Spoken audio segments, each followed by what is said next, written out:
കൃഷ്ണായ വാസുദേവായ ഹരയേ പരമാത്മനെ പ്രണതക്ലേശനാശായ ഗോവിന്ദായ നമോ നമഃ.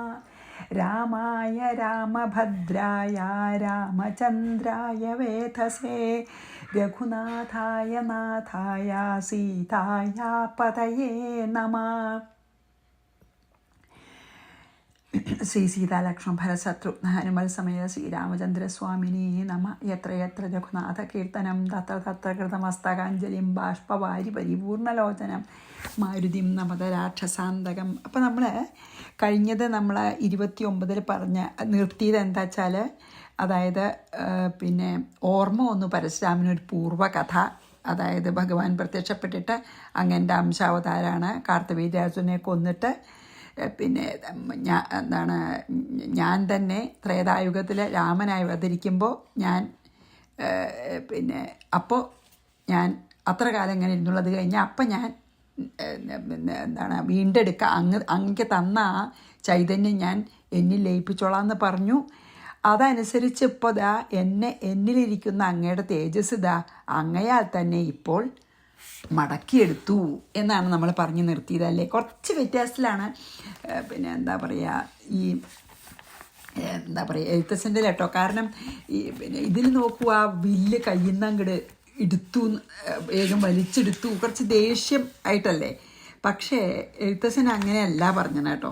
എന്താ അറിയോ, സുന്ദരൻ സുകുമാരൻ ഇന്ദിരാപതി രാമൻ കന്ദർപ്പ കളേബരൻ കഞ്ചലോചനൻ പരൻ ചന്ദ്രചൂടാരവിന്ദ മന്ദിര മഹേന്ദ്രാദി വൃന്ദാര കേന്ദ്രമുനി വൃന്ദവന്ദിതൻ ദേവൻ. എത്ര പിന്നെ അജക്റ്റീവ്സാണ് ഭഗവാനെ പറ്റിയിട്ട്. മന്ദഹാസവും പൂണ്ടു വന്ദിച്ചു മന്ദേതരം നന്ദിച്ചു ദശരഥ നന്ദനൻ വില്ലും വാങ്ങി. വില്ല് മേടിച്ചു എന്നേ പറഞ്ഞിട്ടുള്ളൂ അല്ലേ, ദേഷ്യത്തോടു കൂടി പിടിച്ചു എന്ന് പിന്നെ പറഞ്ഞിട്ടില്ല. എന്താ പറയുക, ശ്രീരാമൻ ദേഷ്യത്തോടു കൂടി വലിച്ചു പരശുരാമൻ്റെ കയ്യിൽ നിന്നല്ല പറഞ്ഞത്. ദശരഥനന്ദനൻ വില്ലും വാങ്ങി നിന്നരുളുന്ന നേരം ഈരേഴു ലോകങ്ങളും ഒന്നിച്ചു നിറഞ്ഞോരു തേജസ്സു കാണായി വന്നു കുലച്ചു ബാണമേഘമെടുത്തു തൊടുത്താശു വലിച്ചു നിറച്ചുടൻ നിന്നിതു ചിതശ്രമം ചോദിച്ചു ഭൃഗുപതി തന്നോടു രഘുപതി മോദത്തോടരുളി ചെയ്തിടണം ദയാനിധേ. എങ്കട അയക്കണ്ടെന്നേ ലക്ഷ്യം എൻ്റെ ഇത് നിഷ്ഫലാവില്ല പറഞ്ഞല്ലോ. മാർഗണം നിഷ്ഫലമായി വരികയില്ല മമ ഭാർഗവരാമ ലക്ഷ്യം കാട്ടിത്തന്നിട വേണം. അപ്പോഴാണ് ശ്രീരാമന് ശരിക്കും പരശുരാമന് ആ പൂർവ്വകഥയൊക്കെ ഓർമ്മ വന്ന്, അതൊക്കെ പിന്നെ അതുപോലെ കേട്ടോ. പക്ഷെ ആ കുറച്ച് വ്യത്യാസം അവനവൻ്റെ ഭാവന അനുസരിച്ചിട്ട് പിന്നെ വ്യാസഭഗവാന്റെ അധ്യാത്മരാമായണത്തിന് ഇത്തിരി വ്യത്യാസമായിട്ടാണ് ആ ഭാഗം പറഞ്ഞത്. പിന്നെ അവസാനം എത്ര നല്ല സ്തുതിയാണ് പരശുരാമൻ ഭഗവാനോട് ചെയ്യണത്. അതായത് അവനവൻ്റെ തേജസ് മടക്കി കൊടുത്തുല്ലോ. എന്നിട്ട് പിന്നെ എത്ര നല്ല സ്തുതി അത്. നമസ്തേ ജഗൽപദേ നമസ്തേ രമാപദേ നമസ്തേ ദാശരഥേ നമസ്തേ സദാംപദേ നമസ്തേ വേദപദേ നമസ്തേ ദേവപദേ നമസ്തേ മഖപദേ നമസ്തേ ധരാപദേ നമസ്തേ ധർമ്മപദേ നമസ്തേ സീതാപദേ നമസ്തേ കാരുണ്യാബ്ധേ നമസ്തേ ചാരുമൂർത്തേ നമസ്തേ രാമ രാമ നമസ്തേ രാമചന്ദ്ര നമസ്തേ രാമ രാമ നമസ്തേ രാമഭദ്ര സന്തതം നമോസ്തുതേ ഭഗവൻ നമോസ്തുതേ ചിന്തയേ ഭവച്ചരണാംബുജം നമോസ്തുതേ. സ്വർഗതിക്കായിട്ടെന്നാൽ സഞ്ചിതമായ പുണ്യമൊക്കെ നിൻ ബാണത്തിനു ലക്ഷ്യമായി ഭവിക്കണം. അപ്പോൾ ബാണത്തിൻ്റെ ലക്ഷ്യം എന്തായാലും വേണ്ടില്ല, അങ്ങയുടെ ബാണം ചെല്ലണതൊക്കെ ആ സ്ഥലം മുഴുവൻ പുണ്യാവും എന്നൊക്കെ പറയുന്നുണ്ട് അല്ലേ. അങ്ങനെ ശരി പിന്നെ അനുഗ്രഹിക്കും ചെയ്യും ശ്രീരാമൻ ഇത് കഴിഞ്ഞതിന് ശേഷം പരശുരാമനെ. അതാണ്. എന്നിട്ട് പിന്നെ പരശുരാമൻ ഒന്നും കൂടി പറയും. എന്താ അറിയോ, ഈ കഥ ആരാണ് ഈ സ്തോത്രം മയാകൃതം ജപിച്ചിടുന്ന പുമാൻ ഭക്തനായി തത്വജ്ഞനായിടണം വിശേഷിച്ചും. ഇത് ചെല്ലണ ആളും കേൾക്കണ ആളും തത്വജ്ഞനാവണമെന്നും കൂടി ഒരു വരം പരശുരാമൻ ചോദിക്കും.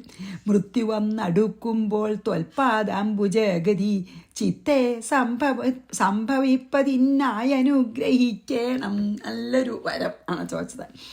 അങ്ങനെ തന്നെയൊന്നു രാഘവൻ നിയോഗത്താൽ തിങ്ങിന ഭക്തി പൂണ്ടു രേണുക തനയനും സാദരം പ്രദക്ഷിണം ചെയ്തു കുമ്പിട്ടു കൂപ്പി പ്രീതനായി ചെന്നു മഹേന്ദ്രാചലം പൂക്കിയിടിനാൻ. അങ്ങനെ കുറച്ചൊരു വ്യത്യാസത്തിലും പിന്നെ നല്ലൊരു സ്തുതിയോട് കൂടിയിട്ടൊക്കെയാണ്. ഓഫ് കോഴ്സ് പിന്നെ എന്താണ്, എഴുത്തച്ഛന് എത്ര സ്തുതിക്കൊരു അവസരം കിട്ടിയാൽ പോലും അവിടെ സ്തുതി ചെയ്യും അല്ലേ? ആരിൽ കൂടിയാണെങ്കിലും സ്തുതിക്കന്നെ. അതുകൊണ്ടാണല്ലോ അത്ര ഭക്തി അതിൽ. അപ്പം നമുക്ക് 30 ചെയ്യാം. അപ്പം നമ്മൾ 29 കഴിഞ്ഞതേ. അദ്യമേ സഫലം, അപ്പം ഇനി പരശുരാമൻ പറയണതാ. അദ്യമേ സഫലം ജന്മ പ്രതീതോസി മമ പ്രഭോ ബ്രഹ്മാദിഭിരലഭ്യസ്തം പ്രകൃതേ പാരഗോ മതഃ. അദ്യമേ ജന്മസഫലം, എൻ്റെ ജന്മം ഇപ്പം സഫലായി. പരശുരാമൻ പറയാ, പ്രഭോ മമത്വം പ്രതീത അസി. ഹേ പ്രഭോ, എന്നാൽ അങ്ങേ ഞാൻ പെട്ടെന്ന് ഞാൻ സ്മരിച്ചു. ത്വം ബ്രഹ്മാദിഭി അലഭ്യ, അങ്ങ് ബ്രഹ്മാദികൾക്ക് പോലും ലഭിക്കാത്തവനാകുന്നു. എനിക്കിപ്പോൾ അങ്ങേ സ്മരിക്കാനും നേരിട്ട് കാണാനും ഒക്കെ ഇടണ്ടായില്ലോ. പ്രകൃതേ പാരഗഹ മത, പ്രകൃതിയുടെ ഗുണങ്ങളിൽ നിന്ന്, അതായത് ഗുണാതീതനാണ് അങ്ങ്. ഗുണാതീതനായ അങ്ങേ ബ്രഹ്മാദികൾക്ക് പോലും ലഭിക്കാൻ പ്രയാസമുള്ള അങ്ങേ എനിക്കിപ്പോൾ കിട്ടിയെന്ന് പറയാണ്. ഇന്ന് എൻ്റെ ജന്മം സഫലായി. എന്താച്ചാൽ അങ്ങയെക്കുറിച്ചുള്ള അനുഭവത്തിൻ്റെ ഓർമ്മ ഇപ്പം എനിക്ക് രണ്ടാമതും ഉണ്ടായി. അന്ന് പ്രത്യക്ഷപ്പെട്ടതേ. ബ്രഹ്മാദികൾക്കും കൂടിയും അത്ര എളുപ്പത്തിൽ ഭഗവത് തത്വം അറിയാൻ പറ്റില്ല. എന്നാൽ എന്താ കാരണം വെച്ചാൽ അങ്ങ് ഗുണങ്ങൾക്ക് അതീതനാണ്. ബ്രഹ്മാവും ശിവനും ഒക്കെ ഗുണങ്ങൾക്ക് അധീനരാണ്. കാരണം രജോ ഗുണപ്രധാനിയാണ് ബ്രഹ്മാവ്, തമോ ഗുണപ്രധാനിയാണ് ശിവൻ അല്ലേ? പക്ഷേ അങ്ങ് ആ പരബ്രഹ്മം തന്നെയായിട്ടുള്ള അങ്ങ് എല്ലാ ഗുണങ്ങൾക്ക് അതീതനാണ്. അപ്പം എനിക്ക് അങ്ങനെയുള്ള അങ്ങയുടെ ഭഗവതത്വം ഒന്നും കൂടി സ്മരിക്കാനും അറിയാനുമുള്ള ഭാഗ്യം ഉണ്ടായി. അതുകൊണ്ട് എൻ്റെ ജന്മം സഫലായി. അദ്യമേ സഫലം ജന്മ പ്രതീതോസി മമ പ്രഭോ ബ്രഹ്മാധിപിരലഭ്യസ്ത്വം പ്രകൃതേ പാരഗോ മതാം ത്വയി ജന്മാദിഷഡ്ഭാവ ന സന്ധ്യജ്ഞാനസംഭവ നിർവികാരോസി പൂർണ്ണസ്ത്വം ഗമനാദിവിവർജിത. എക്സ്ക്യൂസ് മീ, എന്താ അറിയോ? അജ്ഞാനസംഭവ ജന്മാദിഷഡ്ഭാവാ.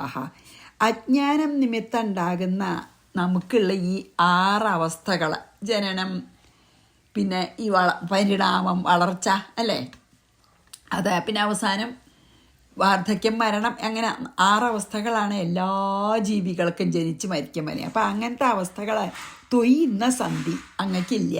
അങ്ങക്ക് ജനനവും ഇല്ല, മരണവും ഇല്ല. ഈ ജനിച്ച് കഴിഞ്ഞ് മരണം വരെയുള്ള 6 അവസ്ഥകളും ഇല്ല, ഷഡ് അവസ്ഥകളില്ല. പിന്നെയോ ഗമനാദി വിവർജിത പൂർണ്ണഹത്വം, അതായത് ഗമനാദികളില്ലാത്തവനും, അതായത് എങ്കിലും പോവുക ഒന്നുമില്ല, പൂർണ്ണനാണ് അങ്ങ്, പൂർണ്ണനാണ്.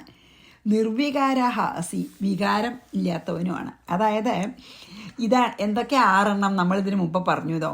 ജായതേ അസ്തി വർദ്ധതേ പരിമണിതേ അപക്ഷീയതേ നശ്യതി. അതാണ് 5. എന്താ പറയുക? ജനിക്കുക, പിന്നെ എന്താണ് എക്സിസ്റ്റ് ചെയ്യുക, അതായത് വർദ്ധിക്കുക, വർദ്ധിക്കുക. ജനിക്കുക, നിലനിൽക്കുക എന്ന് പറയാം. ജനിക്കുക, പിന്നെ ഇരിക്കുക മീൻസ് എന്താ? നിലനിൽക്കുക. വർദ്ധിക്കുക 3 ആയില്ലേ. പിന്നെ പരിണാമം, രൂപത്തിൽ മാറ്റം, കുട്ടി വലുതാവും അല്ലേ, നമുക്കറിയാലോ. യൗവനം, വാർദ്ധക്യം, പരിണാമം. പിന്നെ ക്ഷയം, വയസ്സായിട്ട് നമ്മൾക്ക് ക്ഷയം. പിന്നെ അവസാനം മരണത്തോടുകൂടി നാശം. അങ്ങനെ 6 അവസ്ഥകളാണ്. അതിന് എങ്ങനെ പറയാം? ജായതേ അസ്തി, ജായത ജനിക്കുക, അസ്ഥി നിലനിൽപ്പ്, വർദ്ധതേ, പരിണമതേ, അപക്ഷീയത ക്ഷയം, നശ്യതി. അങ്ങനെയാണ് 4. അതായത് ജനിക്കുക, ഇരിക്കുക, വർദ്ധിക്കുക, പരിണാമം, ക്ഷയം, നാശം. ഈ ഭാവങ്ങളൊന്നും ഭഗവാനില്ല. എന്താ വച്ചാൽ ഈ ഭാവങ്ങൾ അജ്ഞാനമുള്ളവർക്കേ ഉള്ളൂ. ഭഗവാന് ജ്ഞാനസ്വരൂപനല്ലേ ഭഗവാൻ. ഈ ഷഡ്ഭാവങ്ങളൊക്കെ അജ്ഞാനികളൊക്കെ ഉള്ളൂ. ഭഗവാൻ ജ്ഞാനസ്വരൂപനാണ്, അപ്പം ഭഗവാനില്ല. അപ്പോൾ ജ്ഞാനസ്വരൂപനായിട്ട് ഈ ലോകം മുഴുവൻ നിറഞ്ഞിരിക്കണ ഭഗവാനെ മറയ്ക്കാൻ അജ്ഞാനത്തിന് പറ്റില്ല. നമ്മുടെ ഉള്ളിലുള്ള ചെറിയ അജ്ഞാനത്തിന് പിന്നെ മായയ്ക്ക് മറയ്ക്കാൻ പറ്റും. പക്ഷെ ഭഗവാൻ ലോകം മുഴുവൻ നിറഞ്ഞു നിൽക്കുന്ന ജ്ഞാനസ്വരൂപനാണ്, ലോകം മുഴുവൻ. അപ്പം പിന്നെ എങ്ങനെയാണ് മായയ്ക്ക് അതിലും വലുതാവാൻ പറ്റില്ല. അപ്പം മായയ്ക്ക് ജ്ഞാനസ്വരൂപനായിട്ടുള്ള ഭഗവാനെ മറയ്ക്കാൻ പറ്റില്ല. പക്ഷെ നമ്മുടെ ഉള്ളിലുള്ള ചെറിയ ജ്ഞാനത്തിനെ മായ മറച്ചിട്ട് നമ്മളെ അറിയിക്കാതെ, അതാണ് അജ്ഞാനം കൊണ്ടാണ് ഈ ഷഡ്ഭാവങ്ങളെന്ന് പറയുകയാണ്. അതായത് ഭഗവാൻ അങ്ങക്ക് ഈ വികാരങ്ങളൊന്നുമില്ല, അങ്ങക്ക് ലിമിറ്റേഷൻസും ഇല്ല, ഉപാധികളും ഇല്ല, പരിപൂർണനാണ്. നമുക്കേ ഉള്ളൂ ഈ ലിമിറ്റേഷൻസൊക്കെ. ബോഡി അല്ലേ, ബോഡിയുടെ ഉള്ളിലാണല്ലോ. അപ്പോൾ ആ ലിമിറ്റേഷൻ്റെ ഭഗവാൻ ഒരു ലിമിറ്റേഷനും ഇല്ല, പരിപൂർണനാണ്. പൂർണ്ണമത നമ്മളുണ്ടല്ലോ, അത് അങ്ങനെയാണെന്ന്. അപ്പോൾ ഈ പറഞ്ഞതൊന്നും ഭഗവാനില്ല. ത്വയി ജന്മാദി ഷഡ്ഭാവ ന സന്ധ്യജ്ഞാന സംഭവ അജ്ഞാന സംഭവ നിർവികാരോസി പൂർണ്ണസ്ത്വം ഗമനാദി വിവർജിത. അങ്ങക്ക് അതൊന്നുമില്ല, നമുക്കുള്ള ഒരു ഉപാധികളുമില്ല. യഥാ ജലേ ഭേനജാലം ധൂമോ വന്നൗ തഥാ ത്വയി തദ്വാധാര ത്വദ്വിഷയ മായാകാര്യം സൃജത്യഹോ. ജലേ ഭേനജാലം യഥ, ജലത്തിൽ ഈ നൊര ഉണ്ടാവില്ലേ, നൊരാൻ പതയും, അതെങ്ങനെയോ വന്നൗ ധൂമഹ യഥ, അതായത് അഗ്നിയിലെ പുക എങ്ങനെയോ, തഥാ ത്വദാധാര ത്വദ്വിഷയ മായ, അങ്ങാകുന്ന അധിഷ്ഠാനത്തോടു കൂടിയും അങ്ങയ്ക്ക് അധീനവുമായിരിക്കുന്ന മായ, അതായത് മായയുടെ ആശ്രയം അങ്ങാണ്, മായ അങ്ങയുടെ കീഴിലുമാണ്. അതാണ് പറയുന്നത്. മായ ആശ്രയിക്കുന്നത് തന്നെ ഭഗവാനെയാണ് അല്ലേ, ഭഗവാന്റെ ശക്തിയാണല്ലോ, യോഗശക്തിയല്ലേ. അപ്പോൾ യോഗമായ ഭഗവാൻ മായ ആശ്രയിക്കുന്നത് അങ്ങയാണ്, മായ അങ്ങയുടെ കീഴിലുമാണ്. കാര്യം സൃജതി അഹോ, കാര്യത്തെ സൃഷ്ടിക്കുന്നു, മീൻസ് പ്രപഞ്ചത്തെ സൃഷ്ടിക്കുന്നു. എന്താ അറിയോ, അതായത്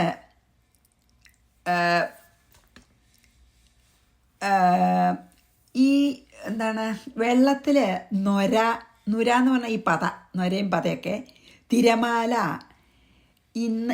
ഇങ്ങനത്തെ സാധനങ്ങൾ ഒരു ജലത്തിൽ, അത് ആ ജലമില്ലെങ്കിൽ നൊരയും പതയില്ല. മീൻസ് നൊരയും പതയും ജലത്തിനെ ആശ്രയിച്ചിരിക്കണു ഇല്ലേ. അതേപോലെയാണ് മായ ഭഗവാനെ ആശ്രയിച്ചിരിക്കണു. അഗ്നി ഇപ്പോൾ കത്താൻ തുടങ്ങുമ്പോൾ വിറകിൽ തീയങ്ങട് പിടിക്കണ സമയത്ത് പുക ഉണ്ടാവും.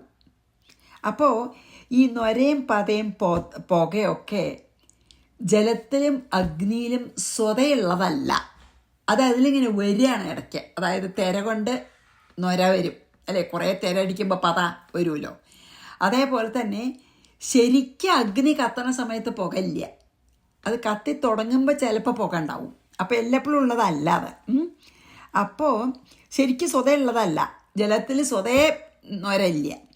അപ്പോൾ ആ ഒരു പ്രത്യേക സന്ദർഭത്തിൽ മാത്രം കാണപ്പെടുന്ന ഒരു സാധനമാണ് നുര അല്ലെങ്കിൽ പുക. അപ്പോൾ ജലത്തെയും അഗ്നിയും ആശ്രയിച്ചിട്ട് ഉണ്ടാകുന്നതാണ് ഈ നൊരയും പുകയൊക്കെ. ജലമില്ലാച്ചാൽ നുരയില്ല, അഗ്നി ഇല്ലാച്ചാൽ പുകയില്ല. അപ്പം അതിന് തന്നെ ഒരു എക്സിസ്റ്റൻസ് ഇല്ല, ഒരു അസ്തിത്വമില്ല. നുരയ്ക്ക് തന്നെ അസ്തിത്വമില്ല. ജലം ഇല്ലെങ്കിൽ ഒരിക്കലും നുര ഉണ്ടാവില്ല, അഗ്നി ഇല്ലെങ്കിൽ ഒരിക്കലും പുക ഉണ്ടാവില്ല. അപ്പം അതിന് തന്നെ ഒരു അസ്തിത്വം ഇല്ല. അപ്പോൾ അത് ജലത്തെയും അഗ്നി ആശ്രയിച്ചിട്ടാണ്, അത് തന്നെ നിൽക്കണു, അത് തന്നെ ലയിക്കും ചെയ്യും. അതുപോലെയാണ് ഭഗവാനാകുന്ന ആ അധിഷ്ഠാനത്തിൽ അങ്ങയെ ആശ്രയിച്ചും കൊണ്ട് ഉള്ള ഒരു ശക്തിയാണ് മായ. അല്ലാണ്ട് ശരിക്കും മായയ്ക്ക് തന്നെ എക്സിസ്റ്റൻസ് ഇല്ല. ആ മായ നമ്മളെ തോന്നിക്കുകയാണ്, അങ്ങും എല്ലാ ദിക്കിലും നടക്കുന്നുണ്ട് എന്നൊക്കെ തോന്നിക്കും. അതായത് മായ തോന്നിക്കുകയാണ്. അതായത് നമ്മളെ മായ ആവരണം ചെയ്തിരിക്കുന്നു, നമ്മുടെ ജീവാത്മാക്കളെ. എന്നിട്ട് ആ ഭഗവാന്റെ ആ പൂർണ്ണരൂപം ഉണ്ടല്ലോ, ആ ജ്ഞാനസ്വരൂപനായിട്ടുള്ള പൂർണ്ണരൂപം അറിയാൻ നമ്മളെ സമ്മതിക്കണില്ല. നമ്മളെ മായയ്ക്ക് അധീനരാക്കുകയാണ് മായ. കാരണം എന്താ വെച്ചാൽ ഭഗവാനെ മൂടാൻ പറ്റില്ല മായയ്ക്ക്. നമ്മളെ ജീവാത്മാക്കളെ മായ ആവരണം ചെയ്തുകൊണ്ട് ഭഗവാന്റെ ആ സച്ചിദാനന്ദ സ്വരൂപത്തിനെ അറിയാൻ കഴിയാത്ത തരത്തിൽ നമ്മളെ മാറ്റിയാണ്. അപ്പം നമ്മൾ ആ മായയ്ക്ക് അധീനരാണ് ഈ അജ്ഞാനികളായിട്ടുള്ള നമ്മളെ. ആ മായയാകട്ടെ സ്വതന്ത്രമാണോ? അല്ല, അങ്ങയെ ആശ്രയിച്ചിട്ടാണ്, അങ്ങയ്ക്ക് കീഴുമാണ്. അതുകൊണ്ടാണ് ഈ ഗമനം ആഗമനം, അതായത് ഒരു ദിക്കിൽ വരിക പോവുകയോ ഒന്നും ചെയ്യണില്ല ഭഗവാൻ. അങ്ങനത്തെ അങ്ങയുടെ ആ സച്ചിദാനന്ദ സ്വരൂപത്തിനെ അജ്ഞാനികൾക്ക് അറിയാൻ സാധിക്കാത്ത വിധം മായ മറയ്ക്കുകയാണ്. അതുകൊണ്ട് നമുക്ക് തോന്നുകയാണ് അങ്ങും ഓരോന്ന് ചെയ്യുന്നുണ്ടെന്നൊക്കെ. അത് അജ്ഞാനം കൊണ്ട് തോന്നണതാണ്. അല്ലാതെ വാസ്തവത്തിൽ ഭഗവാന് ഒരു വികാരങ്ങളും ഇല്ല. ആ ഒരു ജ്ഞാനാനന്ദ സച്ചിദാനന്ദ സ്വരൂപം എപ്പോഴും ഒരുപോലെ വർത്തിക്കണതാണ്. മായ നമ്മുടെ ജീവാത്മാവിനെ ആവരണം ചെയ്തത് കൊണ്ട് ഭഗവാന്റെ ആ സച്ചിദാനന്ദ സ്വരൂപം നമുക്ക് മനസ്സിലാക്കാൻ പറ്റില്ല എന്ന് മാത്രമല്ല, മായയുടെ അധീനരായിട്ടുള്ള നമ്മൾ ഭഗവാനും അതുപോലെ മാറ്റങ്ങളുണ്ടെന്നും വികാരങ്ങളുണ്ടെന്നും ഒക്കെ നമ്മളെ തോന്നിപ്പിക്കുകയും ചെയ്യുന്നുണ്ട്. പക്ഷേ നമ്മളെ തോന്നിപ്പിക്കുന്ന ആ മായ തന്നെ ഭഗവാനെ ആശ്രയിച്ചിട്ടാണ്, ഭഗവാന്റെ കീഴിലാണ്. അപ്പം ഭഗവാൻ മായയ്ക്ക് കംപ്ലീറ്റ്ലി അപ്പുറത്താണ്. ഭഗവാനെ ഒന്നും ചെയ്യാൻ പറ്റില്ല. നമ്മളെയാണ് ഇപ്പം ഈ അജ്ഞാനികളായിട്ടുള്ള ആളെ, നമ്മളെ ശരിക്കുള്ള ഭഗവാനെ അല്ലെങ്കിൽ നമ്മൾ ഭഗവാനാണെന്ന് അറിയാൻ സമ്മതിക്കുന്നില്ല മായ. അതിനെ ആവരണം ചെയ്തിട്ടേ. ഭഗവാനെ പറ്റില്ല ആവരണം ചെയ്യാം, പക്ഷെ നമ്മളെ ആവരണം ചെയ്തിട്ട് നമ്മൾ ശരിക്കും ആ സച്ചിദാനന്ദ സ്വരൂപം തന്നെയാണെന്ന് അറിയിക്കാൻ സമ്മതിക്കണില്ല. അതാണല്ലോ മായയുടെ കുഴപ്പം. യഥാജലേ ഭേന. അപ്പം നുര, അപ്പം അതായത് ജീവാത്മാക്കൾ ശരിക്കും പറയാച്ചാൽ ഈ നുരയും പുകയും പോലെയാണ്, അല്ലെങ്കിൽ മായ നുരയും പുകയും പോലെയാണ്. നമ്മളും അതെ, ശരിക്കും നമ്മൾ ഭഗവാൻ തന്നെയാണ്. നമ്മളിങ്ങനെ ഈ നുരയും ജലമില്ലെങ്കിൽ നുരയും അഗ്നി ഇല്ലെങ്കിൽ പുകയില്ലല്ലോ, അതുപോലെ തന്നെയാണെന്ന് പറയാണ്. അങ്ങനെ നല്ല എക്സാമ്പിൾസൊക്കെ പറയാണ്. യഥാ ജലേ ഭേനജാലം ധൂമോ വന്നൗ തഥാ ത്വയി തത്വദാധാര ത്വദ്വിഷയാ മയാകാര്യം സൃജത്യഹോ മായാകാര്യം സൃജത്യഹോ. ഇനി 33. യാവൻ മായാവൃതാലോകാസ്താവത്വം ന വിജാനത്തെ അവിചാരിതസിദ്ധൈഷ വിദ്യാവിദ്യാവിരോധിനി. ലോകാഹ യാവത് മായാവൃതാഹ. ജനങ്ങൾ എത്ര കാലം മായയാൽ ആവരണം ചെയ്യപ്പെട്ടിരിക്കുന്നുവോ താവത് താം ത്വാം ന വിജാനതേ. അതുവരെ, അതായത് മായയാൽ നമ്മളെ മൂടപ്പെട്ടിരിക്കുന്നിടത്തോളം കാലം അങ്ങയെ അറിയാൻ കഴിയില്ല. വിദ്യാവിരോധിനി ഏഷ അവിദ്യ. അതായത് ജ്ഞാനത്തിന് വിഘ്നമായിട്ടിരിക്കുന്ന ഈ അജ്ഞാനം, അതാണ് വിദ്യാവിരോധിനി. വിദ്യയ്ക്ക് വിരോധമാണ് ഏത്? അവിദ്യ. വിദ്യ നമുക്ക് ഉണ്ടാവാൻ സമ്മതിക്കാത്ത ഈ അവിദ്യ, അജ്ഞാനം, അതായത് ജ്ഞാനം ഉദിക്കാൻ സമ്മതിക്കാത്ത ഈ അജ്ഞാനം അവിചാരിത സിദ്ധ, വിചാരം ചെയ്യാത്തത് കൊണ്ട് നിലനിൽക്കുന്നു. നമ്മൾ മനനം ചെയ്ത് നിധിധ്യാസനം ചെയ്താൽ ജ്ഞാനം ഉദിക്കും, അപ്പോൾ അജ്ഞാനം മാറും. അത് നമുക്ക് ജ്ഞാനം ഉദിക്കാത്തത് നമ്മൾ വേണ്ടത്ര മനനവും നിധിധ്യാസനവും ഒന്നും ചെയ്യാഞ്ഞിട്ടാണ്. മനസ്സിലാക്കിയാൽ പോലും അതന്നെ മനനം ചെയ്ത് അതുകൊണ്ടാണെന്നാണ് പറയണം. നോക്കൂ, വിചാരം ചെയ്യാത്തത് കൊണ്ടാണ്, അവിചാരിത സിദ്ധാണ്. അതായത് മായയ്ക്ക് ആശ്രയം ഭഗവാനാണെന്നും ജീവാത്മാക്കളെ ആവരണം ചെയ്യുന്ന ആ മായ ഈശ്വരനെ മറക്കണില്ല എന്നും ഒക്കെ നമ്മൾ കഴിഞ്ഞാൽ പറഞ്ഞു. ജീവാത്മാക്കളെ എത്ര കാലം മായ ആവരണം ചെയ്തിരിക്കുന്നുവോ അത്രത്തോളം കാലം നമുക്ക് ഭഗവാനെ അറിയാൻ സാധിക്കില്ല, ബ്രഹ്മജ്ഞാനം ഉണ്ടാവില്ല. പക്ഷേ ബ്രഹ്മജ്ഞാനം ഉണ്ടായ നിമിഷം മായ പോയി.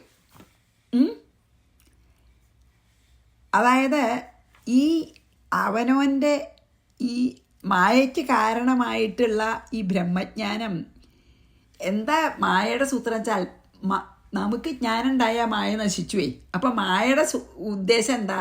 നമുക്ക് ജ്ഞാനം ഇല്ലാതെ സൂക്ഷിക്കണം. അതാണ് ജ്ഞാനവിരോധം പറഞ്ഞത്, വിദ്യാവിരോധം എന്ന് പറഞ്ഞത്. ജ്ഞാനത്തിന് വിരോധമായിട്ട് നിൽക്കുകയാണ് ഏത്? മായ.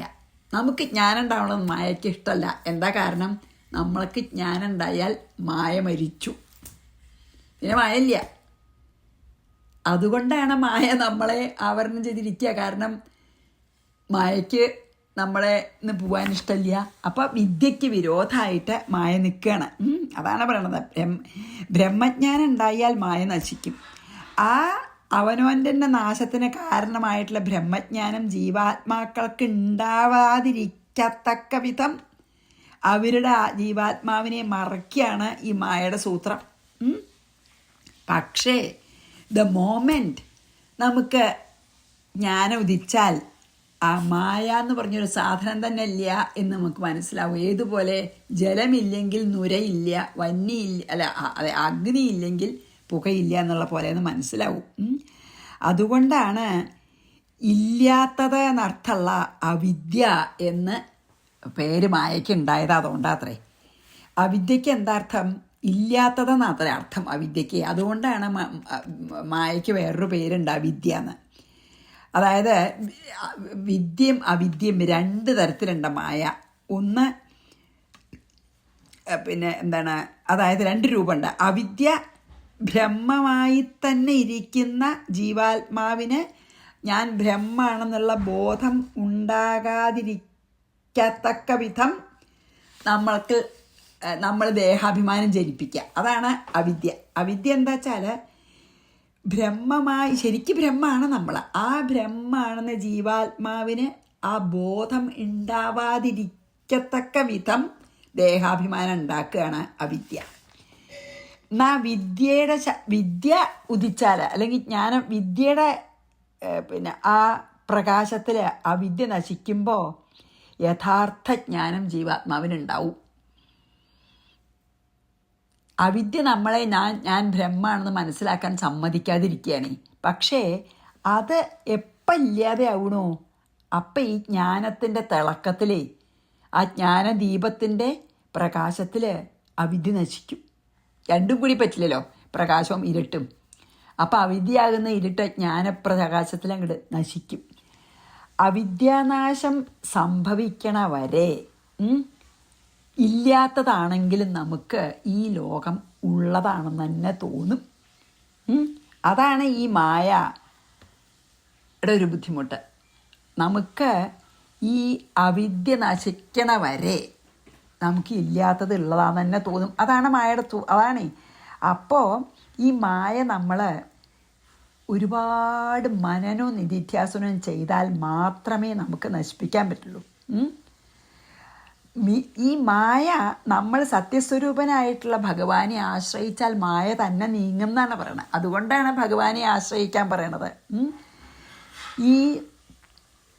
ഈ മായയ്ക്ക് അധിഷ്ഠാനം ഭഗവാനാണ്. അപ്പം ആ ഭഗവാനെ ആശ്രയിക്കല്ലേ നല്ലതാ, മായയെ ആശ്രയിക്കണേക്കാളും സംശയമില്ലല്ലോ. അപ്പം സത്യം അറിയുന്നതോട് കൂടിയിട്ട് നമുക്ക് ആ മിഥ്യ ഇല്ല എന്നുള്ളത് ബോധ്യവും. അപ്പോൾ ഒരേ ഒരു ഏകമായിട്ടുള്ള അദ്വൈത ശക്തി മാത്രമേ ഉള്ളൂ, വേറെ രണ്ടാമതൊന്നും ഇല്ല എന്നുള്ള സത്യം അനുഭവമാകുന്നതാണ് വിദ്യ. അതാണ് വിദ്യ. വേറെ ഒന്നും ഇല്ല, ആ ഒരൊറ്റ സത്യം, ഏകനായിട്ടുള്ള അദ്വൈത ശക്തി മാത്രമേ ഉള്ളൂ എന്ന് നമുക്ക് ബോധ്യമാവുന്നതാണ് വിദ്യ, അല്ലെങ്കിൽ ജ്ഞാനി. അല്ല, അനവധി കാര്യങ്ങളുണ്ട് ഈ ലോകം ഒക്കെ ശരിക്കുള്ളതാണെന്ന് തോന്നുന്നതാണ് അവിദ്യ, അല്ലെങ്കിൽ ദേഹാഭിമാനം ഒക്കെ ഉള്ളതാണ് അവിദ്യ. അതാണ് അജ്ഞാനം. അപ്പം ആ വിദ്യയും അവിദ്യയും നല്ലോണം ഇതിൽ പറഞ്ഞു തരികയാണ് കേട്ടോ. അതിൽ കാരണം ഞാൻ ബ്രഹ്മാണ് എന്നുള്ള തോന്നലാണ് വിദ്യ. അതിനെ സമ്മതിക്കാതെ നമ്മൾക്ക് ദേഹാഭിമാനം വെച്ച് നമ്മളെ ദേഹമാനത്തോടു കൂടി നമ്മളെ എപ്പോഴും രക്ഷിക്കുന്ന ഒരു ശക്തിയാണ് അവിദ്യ. അപ്പം ഈ ജ്ഞാനം ഉദിച്ചാൽ ആ പ്രകാശത്തിൽ അവിദ്യ നശിക്കി. അതാണ് ഇതിൽ പറയണത്. ഇപ്പോൾ ശരിക്കും മായ ഇല്ല, ഭഗവാനാണ് അധിഷ്ഠ. അപ്പോൾ ആ ഭഗവാനെ നമ്മൾ ആശ്രയിച്ചാൽ നമുക്ക് മായ നീക്കാൻ പറ്റും.